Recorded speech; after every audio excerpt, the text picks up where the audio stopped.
Hey again, everyone. Welcome back. It's David here. I apologize for my extended absence. I was away on leave. But I'm back now, rested and ready to go. So today's lesson is going to be about Squad Leader, the basic game Squad Leader. Not Cross of Iron, certainly not Advanced Squad Leader. This is by request. This is about a question about the rally phase. Before I begin, however, I'm going to point out a couple things. If you look at these counters over here, they have TI above them. That stands for temporarily immobilized. Temporarily immobilized is just a way to remind the player that the unit in question cannot move, fire, or do anything else because it's doing things such as trying to entrench, clear wire, maybe even to clear a roadblock. There's a couple other things, clearing minefields and so forth. But be that as it may, that's just a point for that.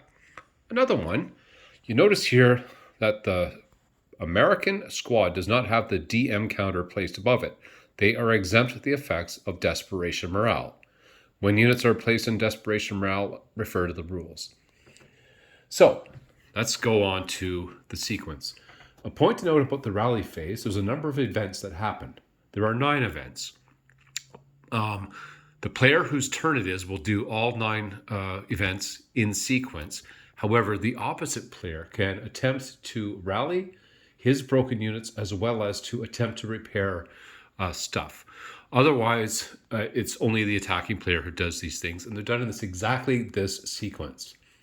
First thing is you will remove any roadblocks. This tank here is this squad here is next to a roadblock. He was marked TI, and he has removed the roadblock. That is done. Next, remove wrecks. The tank here is next to a wreck, and it spent his entire turn next to it.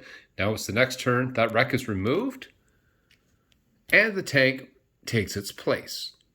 Basically, it's pushed it out of the site, and it's no longer in play in any way, shape, or form. Finally, remove all TI markers. These guys were here just for demonstration. They're gone, but this TI marker will come off now like this.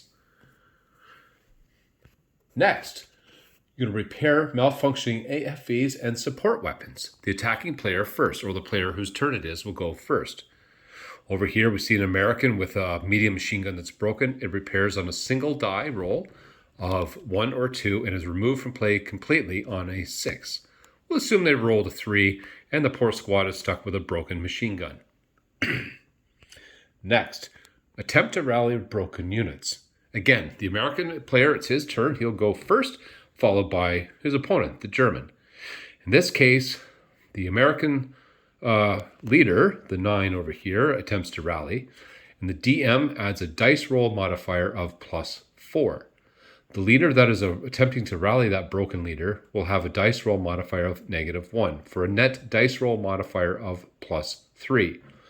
Therefore, on 2 dice, we'll have to roll 6 or fewer to bring this unit back. We'll assume that they failed. For the squad, however, not subject to the effects of desperation morale, see the rules, the dice roll modifier is -1. Therefore, on a roll of 7 or fewer, that squad will rally. We'll assume he rallies. Hey, he's back. Ready to go. Now, the German player will attempt to rally his broken units.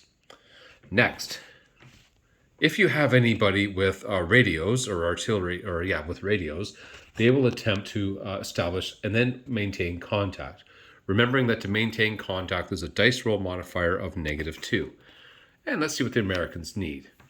As you can see here, they need a 9 or fewer to establish communication. However, they need an 11 or less, so a modifier of -2. Roll an 11 minus 2 is a 9. Therefore, they would maintain contact. Next, the American player will actually place an artillery spotting round in his line of sight. An artillery request, like this. And now I did make a video about the artillery sequence, and you can follow that in another one.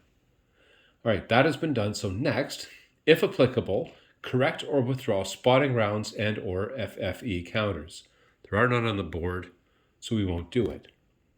Next, if it is a night scenario, at this point you will roll for night visibility range. However, it's only the first rally phase of each game turn. For example, we will assume this is a night scenario. We assume that the German goes first. Therefore, on the German player turn, during the German rally phase, it would roll for the night visibility range. This is the American rally phase, so therefore we do not roll for the night visibility range. Next, place star shell counters. Again, if it's a night scenario, they can attempt to place the star shell counters like this.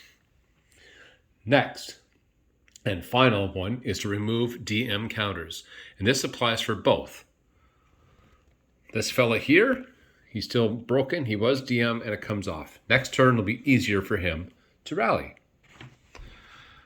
Okay, that's it. That's all there is to the rally phase in Squad Leader. I hope you enjoyed this video, and please pay attention to this channel, and maybe there will be some questions coming up for Squad Leader or Advanced Squad Leader as you see fit. Thank you for watching. Don't forget to subscribe, and I'll talk to you soon.